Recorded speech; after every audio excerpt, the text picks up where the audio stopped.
নারায়ণগঞ্জে রামকৃষ্ণ মিশন আশ্রম পরিদর্শনে গিয়ে স্বরাষ্ট্র উপদেষ্টা লেফটেন্যান্ট জেনারেল মোহাম্মদ জাহাঙ্গীর আলম চৌধুরী জানিয়েছেন, এবারের শারদীয় দুর্গাপূজা নিরাপত্তা এবং সম্প্রীতির পরিবেশে অনুষ্ঠিত হবে। পূজা মণ্ডপে অর্থ এবং চাল সহায়তার পাশাপাশি সিসিটিভি ও বাহিনী নিরাপত্তা ব্যবস্থাও নিশ্চিত করা হয়েছে। বিস্তারিত থাকছে এস.এম. জহিরুল ইসলাম বিদ্যুতের প্রতিবেদনে।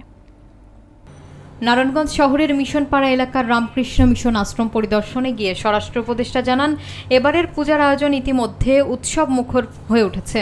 কোনো ধরনের নিরাপত্তা ঝুঁকি নেই বলে তিনি উল্লেখ করেন, সব ধর্মের মানুষ যেন মিলেমিশে কাজ করতে পারে সেই ব্যবস্থা করা হয়েছে। তিনি আরও জানান, নারায়ণগঞ্জের বিভিন্ন পূজা মণ্ডপে মোট ৩২ লক্ষ টাকা এবং প্রতিটি মণ্ডপে ৫০০ কেজি করে চাউল প্রদান করা হয়েছে, যাতে পূজা নির্বিঘ্নে উদযাপন করা যায়। পূজা কমিটির সঙ্গে বৈঠকে নিরাপত্তার জন্য ২৪ ঘন্টা নজরদারির নির্দেশনা দেওয়া হয়েছে। ইতিমধ্যে সিসিটিভি ক্যামেরা স্থাপন করা হয়েছে। ২৪ সেপ্টেম্বর থেকে আনসার সদস্যরাও দায়িত্ব পালন করবেন। এ সময় ঢাকা রেঞ্জের ডিআইজি, জেলা প্রশাসক, পুলিশ সুপার, র্যাব ১১ অধিনায়ক সহ প্রশাসনের ঊর্ধ্বতন কর্মকর্তারা উপস্থিত ছিলেন। পূজা উদযাপন কমিটির নেতারাও জানান, সরকারি বাহিনীর পাশাপাশি স্বেচ্ছাসেবকরাও মণ্ডপে দায়িত্ব পালন করবেন। দেশব্যাপী এবার ৩৩,০০০ পূজা মণ্ডপে প্রতিটিতে ৭ জন ভলেন্টিয়ার এবং ৮ জন আনসার সদস্য মোতায়েন থাকবে।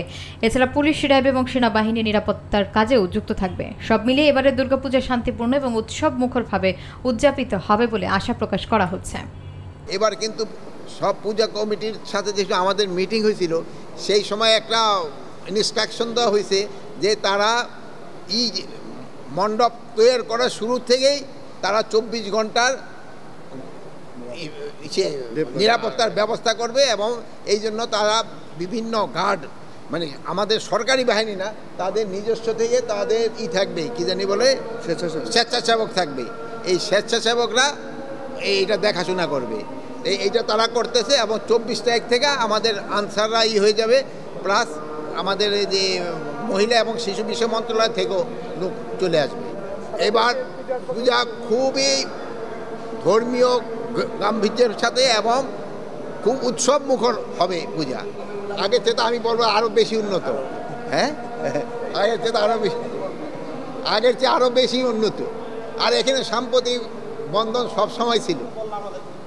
পুরা দেশে প্রায় আমাদের তো এবার ৩৩,০০০-এর মতো পূজা মণ্ডপ আছে।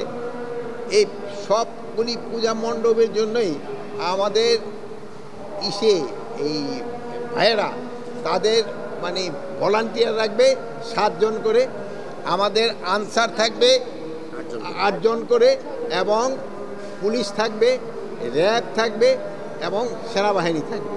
এর অধিকন্তু আমরা কিন্তু আর প্রায় ৮০,০০০ এই মহিলা এবং শিশু বিষয় মন্ত্রণালয় থেকে ভলান্টিয়ার রাখতেছি। এবার এই জন্য কোনো ধরনের কোনো অসুবিধা হবে না।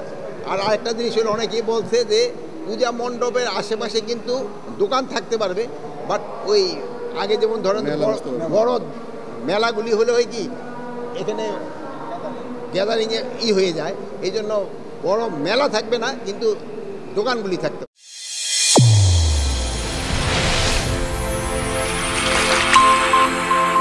চ্যানেল A1 হৃদয়ের স্পন্দন।